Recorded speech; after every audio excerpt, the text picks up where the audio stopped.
Estamos en una etapa como familia donde el domingo pasado fue el último domingo de nuestra hija, la mayor, que estuvo con nosotros porque tuvo que regresar otra vez a su escuela, su trabajo, su escuela, y vive ella en Waco. Hoy es el último domingo de nuestro hijo, el menor, porque sale ya para la universidad también en la ciudad de Dallas. Así es que estos últimos días han sido días de preparación para verlos salir de casa, pero específicamente de carros. Así es que cambios de aceite, cambios de bujías, ¿cómo se le llama eso? Una afinación. Ha sido preparar los carros porque son viajes largos y ellos están allá, van a vivir allá o están viviendo allá. Entonces es toda esa transición con vehículos que queremos que sean funcionales para ellos. Este capítulo número 4 de Primera de Pedro, quiero que en sus mentes lo traduzcan en un tipo de afinación, en un tipo de, si se pueden imaginar una cámara, ya sea de video, una cámara fotográfica, tiene un lente que si no está bien enfocado, la imagen es un poquito borrosa. Entonces, el capítulo 4 de esta mañana tiene que ver con eso, con la experiencia de una imagen que esté clara dentro de la vida cristiana. Can you guys put the screen in the back, please? Y eso tiene que ver para nosotros hablar en un domingo como este, donde el preámbulo de lo que hemos hablado es precisamente tener bien en claro la razón por qué es que pertenecemos a la familia de Dios. Para aquellos que todavía no toman una decisión de ser parte de la familia de Dios, es obvio que queremos poner las cartas sobre la mesa y asegurarnos de que todos entendamos a lo que estamos comprometiéndonos, si es que acaso esta mañana abrimos nuestro corazón a la presencia de Dios. Y menciono esto porque aparentemente hace 2000 años había un poquito de confusión en la razón por qué la iglesia era la iglesia. Las circunstancias eran difíciles, las familias estaban batallando, la persecución se veía venir y se veía venir como algo inevitable, como algo que no había opción, venía para ellos. Entonces, todo esto lo menciono porque en la Biblia, con respecto a la salvación del hombre, tiene que ver en el Antiguo Testamento que es para una vida de servicio. Somos salvos para servir. El ejemplo de esto es la persona de Abraham, porque Abraham fue escogido o fue elegido, fue salvo para servir. A través de él, en un contexto de esterilidad, porque no podían tener hijos de edad avanzada, es que Dios dice, te escojo a ti para que tengas hijos. Y al tener hijos, que son una bendición del Señor, es porque de ellos proveerá y vendrá una familia. Y de esa familia, que si leen la escritura, no fue la familia ideal ni la familia perfecta, ¿sí? De ahí eventualmente vendrá una nación. Y cuando hablamos de una nación, acuérdense que el preámbulo de esta nación era esclavitud. Era un grupo de personas que no tenían identidad, que eventualmente a través de Moisés, cientos de años después, se convierte en una nación. ¿Qué estoy diciendo? Esto es lo que estoy diciendo. Cuando hablamos de ser salvos, somos salvos no porque calificamos, somos salvos aún en medio de que no calificamos. Cuando hablamos de nuestra salvación, es literalmente porque Dios a través de nosotros quiere redimir el mundo. Fuimos salvos para que otros sean salvos. Lo opuesto a esto, en lugar de una vida de servicio, es una vida en la cual tú me sirves a mí. Yo estoy en esta relación simplemente porque me sirves. Si no me sirves, busco a alguien más. Tratamos muchas veces las relaciones como si fuera un teléfono celular. Un teléfono celular lo tenemos, lo necesitamos siempre y cuando estamos dispuestos a pagar, siempre y cuando me dé el servicio que prometieron darme. Pero si no me da el servicio o si me sube mucho la tarifa, cambio de compañía, ¿no es cierto? Entonces, esa no es la manera en que Dios nos salva. Dios nos salva precisamente para servir. La otra cosa que es el Nuevo Testamento, la salvación, otra vez recuerden, estamos tratando de enfocar la razón por qué somos salvos, es para crecer en similitud a Cristo, para adoptar, para experimentar, para expresar, para vivir. Similitud a Cristo significa pensamientos de Cristo, el hablar de Cristo, el sentir de Cristo, el actuar de Cristo. Entonces, la combinación de estas dos cosas es lo que eventualmente produce en la iglesia, que hace 2000 años era un problema serio, es que la salvación es, soy salvo, soy un hijo de Dios, soy cristiano para traer o mejorar o incrementar o enfocar, como estamos hablando de eso, la salud de la iglesia. Porque hace 2000 años la iglesia estaba pasando por momentos difíciles. Hemos dicho anteriormente que el libro de Pedro está escrito para las iglesias de la dispersación. Entonces, hablar de dispersación es hablar de conflictos. Para el año 70, que no están muy lejos de ello, es que viene la destrucción del templo. En fin, vienen calamidades serias. ¿Qué es el punto? De que aparentemente cuando la situación es crítica, se pone más difícil. Cuando somos forzados a hacer ciertas cosas que típicamente no haríamos, desde distanciamiento social, desde cultos en los cuales estamos implementando lo virtual, en fin, todo lo que estamos viviendo, esto tiene que seguir siendo la razón por la cual fuimos salvos. Las circunstancias nunca dictaminan el propósito. Traduzcan eso en cuestión de dinero, en cuestión de salud, en cuestión de relaciones, en cuestión de crianza, en cuestión de vejez, en cuestión de juventud, en cuestión de sexualidad, en cualquier ámbito. Si no está determinada el propósito, como la vida es impredecible, potencialmente empezamos a hacer cosas que no debimos de haber hecho o empezamos a negociar lo que no es negociable de acuerdo a la Biblia. La pregunta que nos estamos haciendo esta mañana, si esto ha sido el preámbulo, si esto ha sido lo que el capítulo 4 de Primera de Pedro nos ha enseñado, la pregunta esta mañana es, ¿qué significa todo esto? ¿Qué significa el entender de que si yo soy hijo de Dios, mi salvación es para la salud de la iglesia? Varias cosas. La primera de ellas es que si este es el punto, y otra vez, aquí es donde me necesito explicar algo importante. Es la razón por qué esto es la meta o por qué esto es hacia dónde va esto, es porque si estas son las razones por qué fuimos salvos, lo interesante es que ninguna de estas cosas se pueden vivir individualmente. No hay persona que crezca en una vida de servicio solo. Y no hay persona que pueda crecer en similitud a Cristo solo. No existe tal cosa. Y estoy por demostrarlo eso y por elaborar el pensamiento. Entonces, ¿a dónde voy es esto? Sí o porque esta es la meta del cristianismo, servicio, similitud a Cristo, es que la iglesia no es algo que tengo que pertenecer.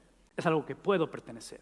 La iglesia no es algo en lo cual tengo que ir o tengo que contribuir o tengo que servir o tengo que ser parte. Es que puedo. ¿Por qué? Porque el beneficio de esto es, como dijimos, es el servicio, es una vida de servicio para servir a otros. Es el hecho de que ahora mi estilo de vida en un contexto de dificultad literalmente está siendo reproducida. El apóstol Pedro, hablando a la iglesia hace 2000 años, habla y dice, ya se acerca.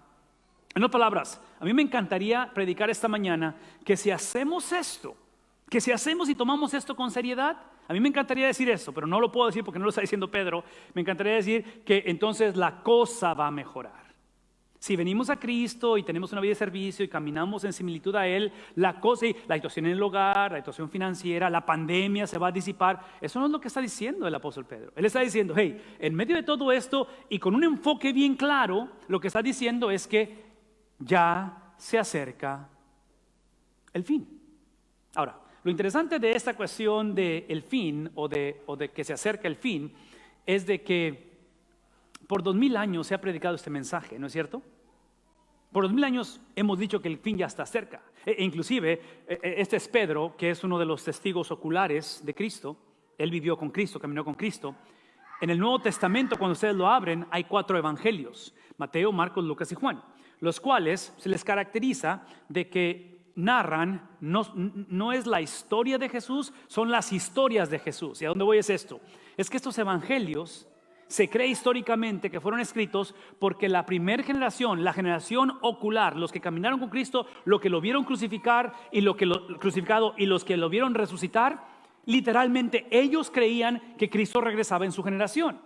Conforme empieza a pasar el tiempo, empieza el conflicto, empieza la persecución y estos testigos oculares empiezan a envejecer, a ser perseguidos y eventualmente ejecutados, es que la iglesia dice, wow, espérame tantito, porque anteriormente no teníamos que leer los evangelios porque nada más le preguntábamos a Pedro, le preguntábamos a Mateo, le preguntábamos a Juan, ¿qué dijo Jesús? Y ellos empezaban a darnos el mensaje de Jesús. El problema es que se estaban muriendo, el problema es que estaban envejeciendo, el problema es que había persecución, que es el punto, que esa situación es lo que se cree históricamente, que es lo que forza a que lo pongan por escrito. Todo lo que estoy diciendo es esto. Cuando leemos que se acerca el fin, es un mensaje que por 2000 años lo hemos predicado con certeza. Y esta mañana lo vuelvo a decir sin pedir disculpas y asegurar que el tiempo está cerca. Toda generación por 2000 años lo hemos predicado con certeza, pero solamente una generación va a experimentar esa realidad. A una sola generación le va a tocar ver a Cristo regresar. ¿Seremos nosotros? No lo sé. No lo sé. Inclusive la Biblia dice que ni el Hijo del Hombre sabe la hora en que ha de regresar. ¿Recuerdan eso? Entonces no habla de que Cristo estaba limitado, habla acerca del misterio de su humanidad. Esta mañana quiero que recordemos esto. Conforme crecemos en similitud a Cristo, conforme servimos unos a otros para la salud de la iglesia, eso implica para nosotros que cuando pensamos en cuestiones de el fin que está cerca, para el cristiano, para aquellos que estamos abrazando el Evangelio, viviendo el Evangelio, implica que eso nos motiva a ser consagrados a Él. ¿Qué estoy diciendo? Que esto, véame tantito, esto para el mundo sin Cristo es juicio. ¿Sí estamos conscientes de ello? Para el mundo sin Cristo, esta palabra, que el fin se acerca el fin, es el entender que cuando Cristo viene por segunda vez, Él no viene como el Cordero Santo de Dios a perdonar pecados. Él viene como León de Judá a juzgar vivos y muertos. Entonces, conforme vemos que la situación se agudiza, conforme se acerca el fin, para nosotros es lo que nos motiva a consagrar nuestra vida al Señor. El problema que ha sido, y digo problema porque esto ha sido el mensaje que ha estado por debajo del mensaje y es la base de todo el mensaje a través de básicamente 4 capítulos, 5 capítulos, porque Pedro va a tener 5 capítulos, es que esta consagración, escuchen, esta consagración potencialmente va a construir y va a traer ¿qué cosa? Persecución. Entonces Pedro nos ha enseñado a través de toda esta serie que como esto es inevitable porque se acerca el fin y porque cuando hablamos del fin estamos hablando de un mundo del Génesis 3, un mundo que está gobernado por la maldad, un mundo que temporalmente Satanás gobierna sobre él, implica que esto es cuestión de tiempo. Pedro nos ha dicho a través de esta carta de que cuando se haga esto presente, si se hace esto presente, que sea el producto de persecución porque estamos viviendo una vida de servicio, una vida de similitud a Cristo y por nuestra lealtad a Cristo a través de la iglesia. ¿Sí captamos eso?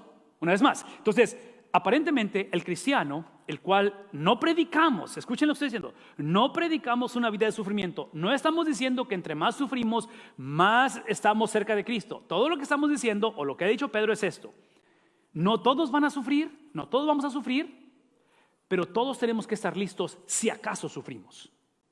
El cristiano, porque se acerca el fin, porque Cristo viene. El cristiano, porque ese tiempo que cada día estamos más cerca de ese momento, ¿verdad? Tiene que ser más y más la consagración a Él, que consagración es vida de servicio, similitud a Cristo, en la salud de la iglesia. La consagración es una experiencia de comunidad. La consagración es una experiencia donde te aíslas y simplemente tú te enfocas en el Señor. No puedes crecer en tu relación con Cristo solo. Crecemos en comunidad. Es entonces que ahora Pedro está diciendo, eso implica que en un contexto donde se acerca el fin, es ahora que el sufrimiento, escuchen lo que estoy por decir, el sufrimiento, como es la vida, como es la muerte, como es el dinero, como es la enfermedad, como es todo, véame, todo tiene un propósito. Y para el cristiano, este propósito es semejanza a Cristo. Es por eso que Pablo en Filipenses 1:29 dice que para mí el vivir es Cristo y el morir, ¿qué es? Sí, no es que se goce en la muerte. Una vez más, escuchen lo que estoy diciendo. Sí, yo no le tengo miedo a la muerte, pero estoy preocupado a cómo voy a morir. ¿Sí ven la diferencia? Porque la muerte a mí no me va a tocar. Y hablo de la muerte segunda. La muerte física probablemente la voy a conocer. Y estamos todos completamente vulnerables, ¿no es cierto?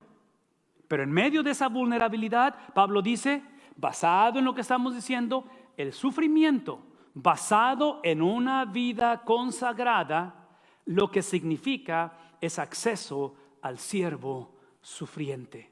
Pablo dice en Filipenses, para mí el vivir es Cristo y el morir es acceso a Cristo en su totalidad, no limitaciones.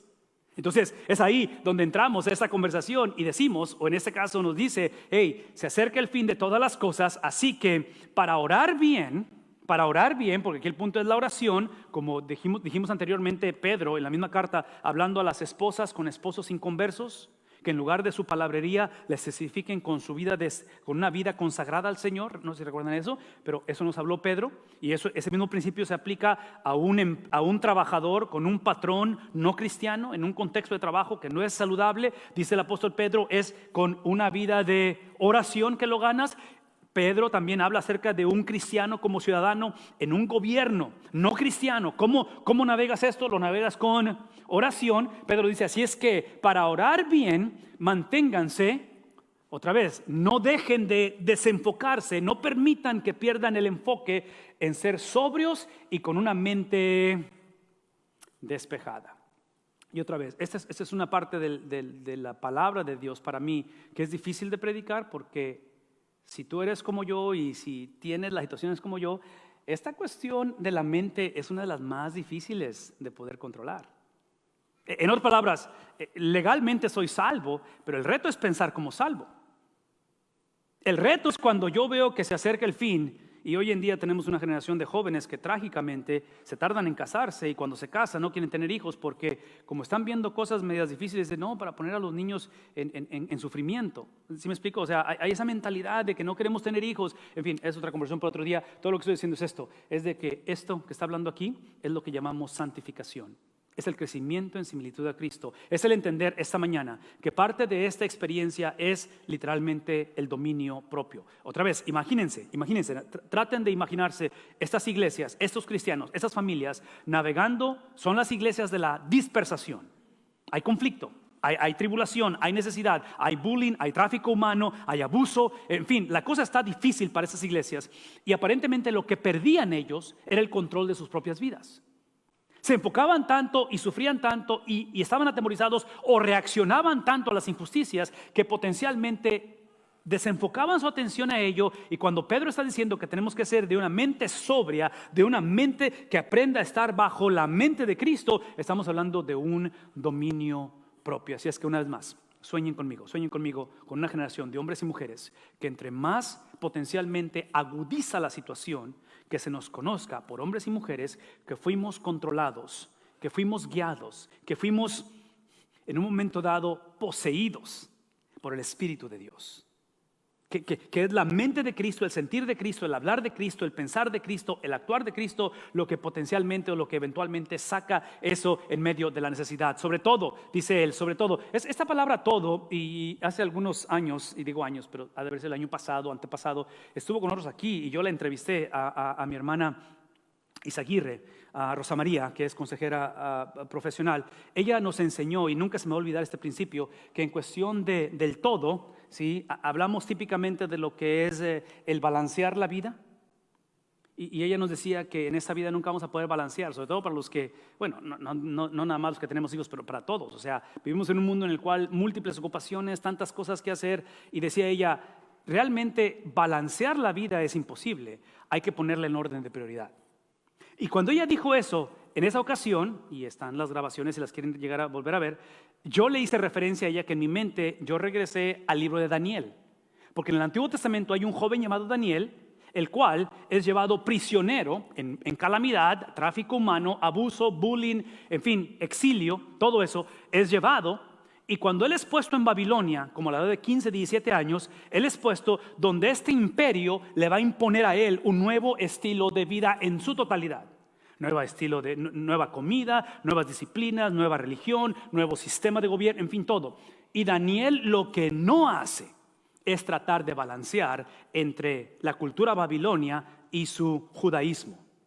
Lo que hace Daniel es esto, eso es lo que hace Daniel. Él está en Babilonia, simplemente está ahí, prisionero, aunque está en el palacio, pero es tráfico humano lo que ha pasado. Y él toma la verdad del Dios de la Biblia y lo pone por encima de la condición que está aquí. Entonces, cuando ustedes abren la Biblia en Daniel y habla acerca de una dieta que le quieren imponer, ¿recuerdan eso? Y él dice, no, déjame comer nada más esto y después de ciertos días ven y pruébame. Y si no me encuentras mejor que los demás, entonces todo el navegar de Daniel es que en medio de todo, el apóstol Pedro, esta mañana, no estamos aquí para balancear entre las ocupaciones que tenemos. Literalmente el mensaje, si el punto aquí es la salud de la iglesia a través de una vida de servicio, a través de una vida de similitud a Cristo, si ese es el punto, entonces nuestra función no es balancear el hogar, el trabajo, las finanzas. El punto aquí es prioridad. El punto aquí es, una vez más, que independientemente qué suceda, mi vida es de servicio. Independientemente quien venga, quien no esté, quien caiga, lo que sea, mi vida es de crecer en similitud ¿a quién? A Cristo. ¿Para qué? Para el beneficio de la iglesia. Por lo tanto dice, esto es como ponemos prioridades, no balance, prioridades. Ámense los unos a los otros. ¿De qué manera? Con profundidad. Está hablando de una relación en la cual la garantía de hacer esto no es el evadir, no es la disipación, no es la ausencia de tragedia. Es que ahora, escuchen lo que estoy diciendo, en el contexto de amor profundo, no tanto porque la cosa se balanceó, no tanto porque la cosa está perfecta, no porque la vida es como era antes, pero ahora en medio de esta fragmentación de retos, de imposibilidades, en medio de experiencias irreversibles, porque algunas cosas que han pasado ya nunca volverán a ser igual.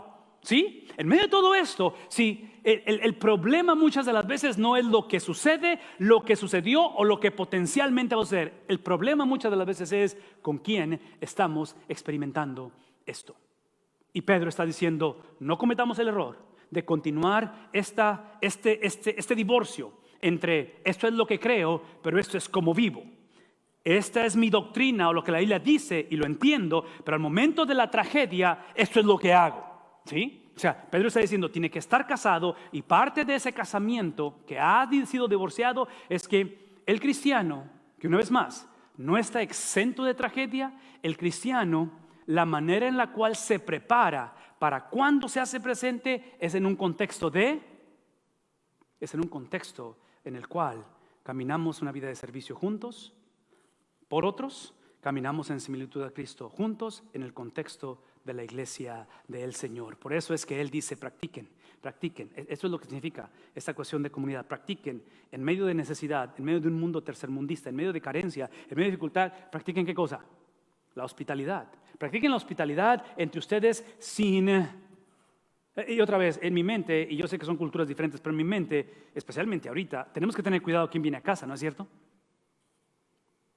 O sea, ¿qué más quisiéramos? Inclusive mi esposa ayer antier estuvo visitando a mis suegros, y lo primero que le pregunté, le dije, ¿entraste a ver a tus papás? Y me dice, literalmente desde lo que es la cochera o desde lo que es la entrada a la casa, pero no podemos entrar, ¿no es cierto? Porque tenemos, por protección de ellos. Entonces, ¿a dónde voy es esto? Es de que en contextos de quebrantamiento, en contextos de dificultad, en contextos de lo imposible, aparentemente el principio que estamos viendo en cuestión de hospitalidad, de necesidad, de una cultura itinerante, es el ser recordados esta mañana que en el contexto de la iglesia y para la salud de la iglesia, que es el hogar, es que somos administradores de ¿qué cosa? Somos dueños absolutamente de... En otras palabras, el reto, y pienso en mis hijos que ahorita otra vez están saliendo de casa, están en esa etapa de decisiones en muchos ámbitos de la vida. Yo argumentaría que este principio nos va a ayudar a evadir mucho sufrimiento no necesario. Porque no hay cosa más necia para el ser humano cuando invertimos ese papel. ¿Qué sería la inversión? Actuar, vivir, sentir, es mi cuerpo, es mi sexualidad, son mis hijos, es mi dinero, es mi tiempo. ¿Sí me explico? Y actuamos como si absolutamente nada nos pertenece. Es el principio. Por eso está diciendo, sean hospitalarios. Lo que les ha sido confiado, lo que ha sido puesto en sus manos, es para beneficio ¿de quién? De otros. Entonces, la realidad es que Dios nunca bendice al cristiano. Dios bendice al mundo a través del cristiano. Una vez más, Dios nunca bendice a tu persona. Dios ha bendecido al mundo a través de tu persona. Entonces, lo que el Señor ha puesto en nosotros, sea tiempo, sea esfuerzo, sea conocimiento, sea experiencia, sea vejez, sea juventud, lo que sea, es literalmente para expresar el evangelio en un contexto de comunidad, en un contexto donde literalmente existimos unos por otros para el beneficio de otros. Y ahí es donde Él nos recuerda, cada uno ponga al servicio de los demás el don. Sí, toda persona que es un seguidor de Jesús ha recibido por lo menos un don. Es un regalo. Y esa puede ser habilidades, puede ser dones espirituales, pero observen esto, toda persona ponga al servicio de los demás el don que haya recibido. ¿Qué es el punto aquí? Escuchen, porque otra vez estamos hablando de la salud de la iglesia. Si esto que acabamos de leer lo leemos en reversa o lo leemos de manera negativa, esto es inevitable, todo lo tenemos, todo cristiano lo tiene, porque lo hemos recibido. Pero lo opuesto es no ponerlo al servicio. Quien sufre es la iglesia. La iglesia sufre. Y hemos entendido que el cristianismo es acerca de la salud de la iglesia. Entonces, iglesias que están batallando, iglesias que están sufriendo, no es tanto por la pandemia, lo cual es una realidad. Pero estamos sufriendo porque de una manera egoísta, no estamos poniendo delante del Señor lo que se nos ha dado, lo que se nos ha confiado. Y entre paréntesis, ¿será posible? Nada más rapidito. ¿Será posible? Y otra vez, quiero que esto, por favor, no lo pierdan. ¿Será posible que parte del don de Dios es precisamente la iglesia? ¿Que la iglesia es un regalo que Cristo nos ha entregado? ¿Que es la novia de Cristo? ¿Que un día viene por Él otra vez? ¿Y será posible que en ese aspecto de que la hemos recibido, como cristianos, como familias, como miembros. ¿Será posible que en aquel día, porque ya leímos al principio que el fin se acerca, ¿verdad?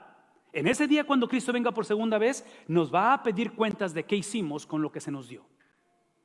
Y yo estoy convencido que Él nos va a llamar a cuentas de cómo es que contribuimos, alimentamos, nutrimos la salud de la iglesia.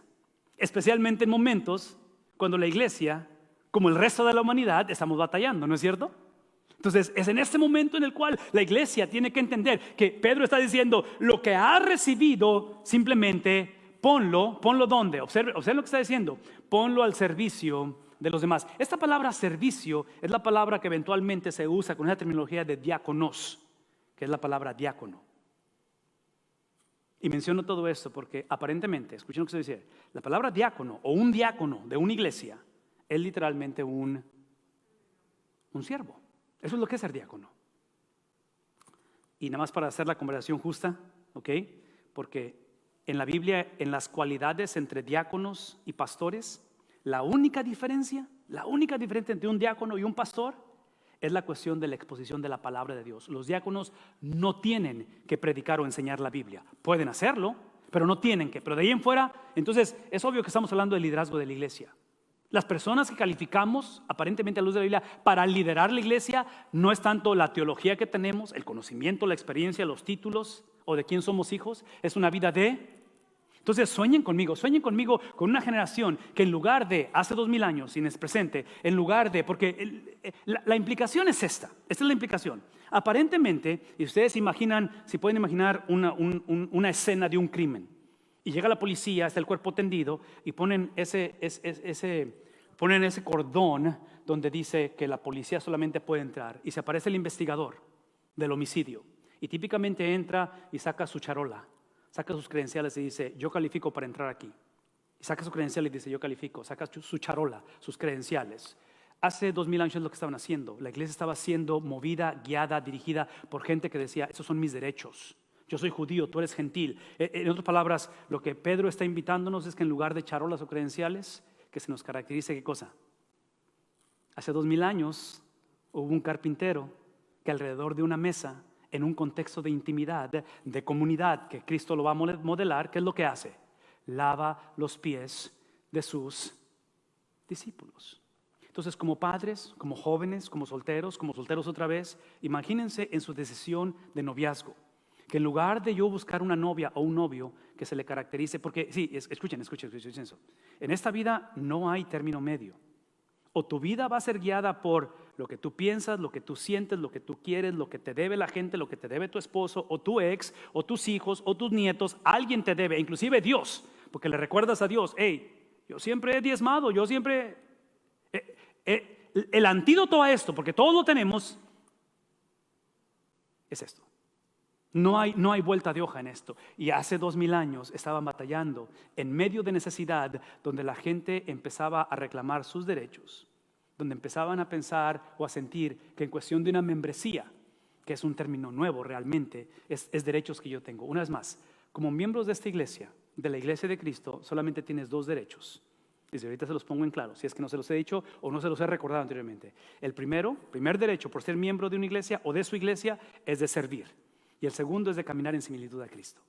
Esos son los únicos derechos que tenemos. De ahí en fuera, el cristiano no tiene ningún derecho. ¿Por qué? Porque Cristo, estando en la condición de Dios, si Él es el líder, si Él es la meta, es que estando, dice Filipenses capítulo 2, estando en la condición de Dios, dice, se despojó de sí mismo como cosa de la cual no se aferró. Y en ese despojarse es que Él empieza a vivir, a caminar en esta vida de servicio, que eventualmente le lleva a una muerte. No solo una muerte, pero la muerte de cruz, en la cual es la muerte de obediencia. Solamente quiero que concluyamos esta mañana hablando de esta vida de servicio, donde literalmente la Biblia dice, Pedro nos recuerda que tenemos que administrar todo esto, porque eventualmente esa administración es el vehículo para que fielmente conozcamos en esa administración de fidelidad la gracia de Dios en sus diversas formas. Una de las cosas que momentos como estos y hace 2000 años llevó a la iglesia es que cuando estamos atravesando situaciones difíciles, este tipo de palabras, este tipo de experiencias que todos la necesitamos, son experiencias que aun cuando la necesitamos, no tenemos el derecho o no tenemos la habilidad de simplemente definirla como yo quiero. Todo lo que estoy diciendo es esto. Cuando él dice la gracia de Dios en sus diversas formas, Pedro está implicando que la mayor parte del tiempo la manera en que Dios manifiesta su gracia es a través de su iglesia. Es a través de personas. La multiforma, la multiexperiencia de la gracia de Dios es que a través de su iglesia, si seguimos manteniendo una vida en la cual nos guía la charola, las credenciales, y siempre pensamos defensivamente, si nos podemos convertir en la iglesia que nos damos unos a otros lo que necesitamos en lugar de lo que merecemos. Si podemos crear esos ambientes, formarlos en el hogar, eventualmente traspasarlo a los hijos, es ahí donde el apóstol está hablando acerca de esa gracia que es lo que el mundo necesita hoy en día. Si nunca has conocido la gracia del Señor, si tal vez fuiste educado, o la última vez que tú trataste de servir, alguien abusó de ti, la última vez que trataste de confiar en alguien, y abriste tu corazón y te hiciste vulnerable, alguien ventajosamente hizo algo, yo te quiero invitar a que esto que está diciendo Pedro funcionó. Porque la razón que tú y yo estamos aquí, la razón que estamos tú y yo aquí es porque hace 2000 años esta generación, o por lo menos algunos de ellos, entendieron el mensaje. El Espíritu de Dios obró en medio de una situación de quebrantamiento, en medio de mucha confusión, en medio de algo que parecía ser inminente, que es la persecución en exceso, de sufrimiento en exceso que estaba por venir. Y en medio de ellos, esos hombres y mujeres, en el nombre de Jesús, escogieron vivir una vida de servicio, una vida de similitud a Cristo y buscaron la salud de la iglesia.